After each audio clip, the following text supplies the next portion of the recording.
We have a lot more followers, and so people have been asking how we exactly met because we are a unique pairing. Yep. And we're going to tell you. I'm originally from Florida. I'm originally from Kentucky. And so we met on Christian Mingle. Not too long after hopping on Christian Mingle, this lovely lady reached out to me with just a hey. And I've got game, though. She Hey, does. that hey was like... It was a special hey. It was hey.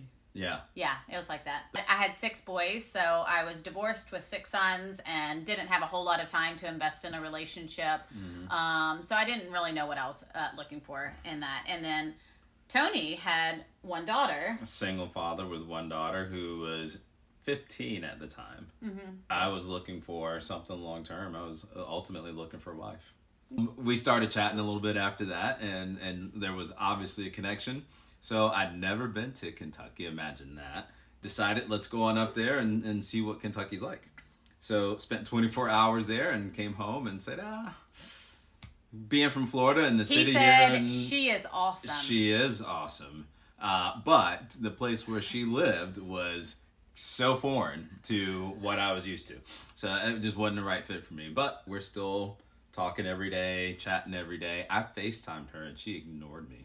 Regularly. Yes, I ignored him. regularly. I wasn't sold on him. He was sold on me, but not the location that I was in. Now, maybe not sold on me, but he was willing to entertain me more. I wasn't sold on him really at all, except as a friend.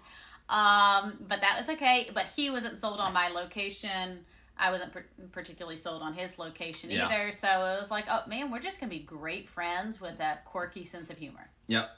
And that turned into talking every day, texting every day, some kind of daily communication for, I don't know, a year and a half. Yeah. Something ridiculous to where, say, okay, hey, let's give Kentucky another chance.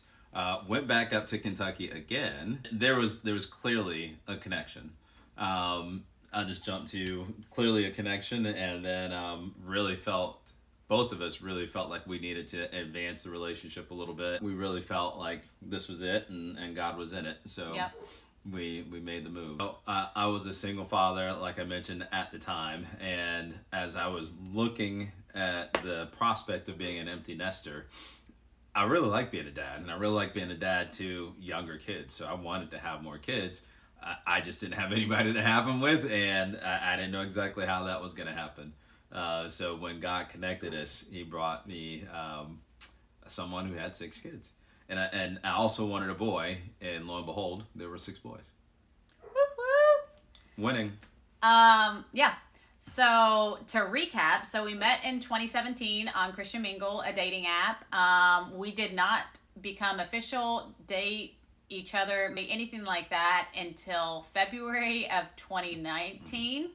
So it took us a while to actually be like, okay, this is someone we were going to commit to. And since we both had children, we weren't going to take commitment lightly as far as dating went. Dating with a purpose is kind of what we had set out to do. There would be no point in dating if you couldn't see that potential person as a spouse. And so we were like, we're just going to hold off on this. So we were made friends for a year and a half. Got engaged in September of 2019, got married October 2019. And then the boys and I stayed in Kentucky because it was mid-school year. Tony stayed in Florida where he lived until May of 2020, in which case the boys and I moved down to Florida. And then in the fall of 2021, Tony adopted my 6 sons. And then in November of 2021, we welcomed our first daughter together. Then in November of 2022, we welcomed our first son together. And then here we are today. In a couple months, we celebrate 5 years of being married. Amen. And I think that's about it. That was a quick recap. So if you have any questions, just ask us. Let us know.